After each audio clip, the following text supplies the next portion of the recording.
ବର୍ତ୍ତମାନ ଏତିକି ପେଟ୍ରୋଲ ଅଛି। ଆମେ ଡିଏସ୍ଏଲ୍ ମାରିକି ନିଆଁ ଲଗାଇବା। ଲଗା ଲଗା ଲଗା ଲଗା ରହ ଦୂରେଇକି ଦେଖିବା କ'ଣ ହେଉଛି। ଲାଗିଲା ଲାଗିଲା ଲାଗିଲା ଏଇ ୱେସ୍ବି ନିଆଁ ନିଆଁ ନିଆଁ ନିଆଁ ଲାଗିଗଲା ରେ।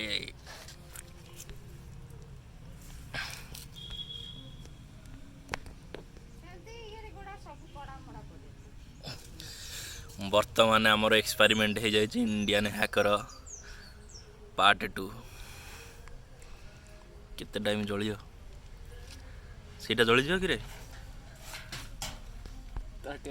ଟାଟିଆ ଜଳିଯିବ। କେତେ ଟାଇମ୍ ଜଳୁଛି ଟିକେ ଦେଖିଦେବା।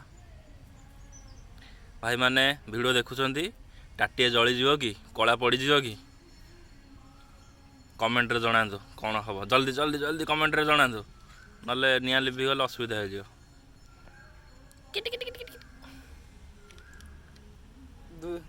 ଜଳିଗଲା ବୋଧେ 5 ଗ୍ରାମ ଥିଲା ବୋଧେ ଅଏଲ। ତେଲ ପେଟ୍ରୋଲ ଦେଖ ଏବେ ତା ଭିତରେ ବି ଅଛି, ମାନେ ପେଟ୍ରୋଲ ସରୁନି। ଦେଖ ଜୁମ୍ କରି ଦେଖାଉଛି ପେଟ୍ରୋଲ ତା ଭିତରେ ଅଛି, ଟିକେ ନାକୁ ପେଟ୍ରୋଲ। ହଁ ସତରେ ଟାଟିଆ ଫଟେଇଦବ। ଗାଳି କରିବ। ଟାଟିଆ ଫଟେଇବନି ବା।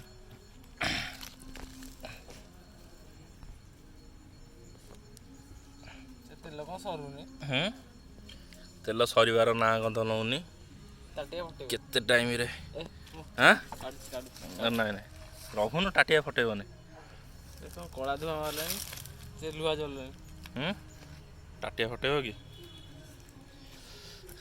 ଟାଟିଆ ଫାଟିଲେ ଆମ ଆଡ଼େ ଛିଟିକିବନି।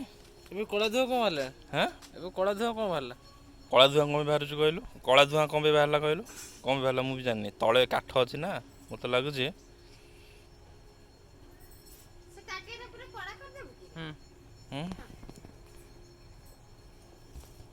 ଆରେ କଳା ଧୂଆଁ କ'ଣ ବାହାରୁଛି? ଏବେ ତ ବଢ଼ିଆ ସେ ଜଳୁଥିଲା, ଅଳ୍ପ ଜଳୁଥିଲା ଆଉ ଧଳା ବି ଜଳୁଥିଲା। କ'ଣ ବାହାରୁଛି କେଜାଣି, କିଛି ଜଣା ନାହିଁ। ଆମେ କ'ଣ ହେବ ବର୍ତ୍ତମାନ? ନା ବମ୍ ଭଳିଆ ଫାଟିବ? ତମେ କର ଭିଡ଼ିଓ। ଆରେ ପେଟ୍ରୋଲ ସରୁନି ନା, ତା ଭିତରେ ଅଛି। ଏଟା ଯଦି ବାହାରେ ପକେଇଥାନ୍ତେ ମାନେ 2-3 ସରିଗଲା। ବର୍ତ୍ତମାନ ପେଟ୍ରୋଲ ସରିଗଲା। ନିଆଁ ଟାଟିଆ କିଛି ହେଇନି ତ?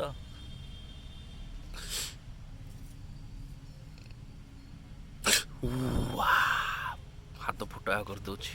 ହେଉଛି ଏବେ କ'ଣ ହେଉଛି? ପାଖକୁ ନେଇ ପକା। ହଁ ରିଆକ୍ସନ୍। ଏଇ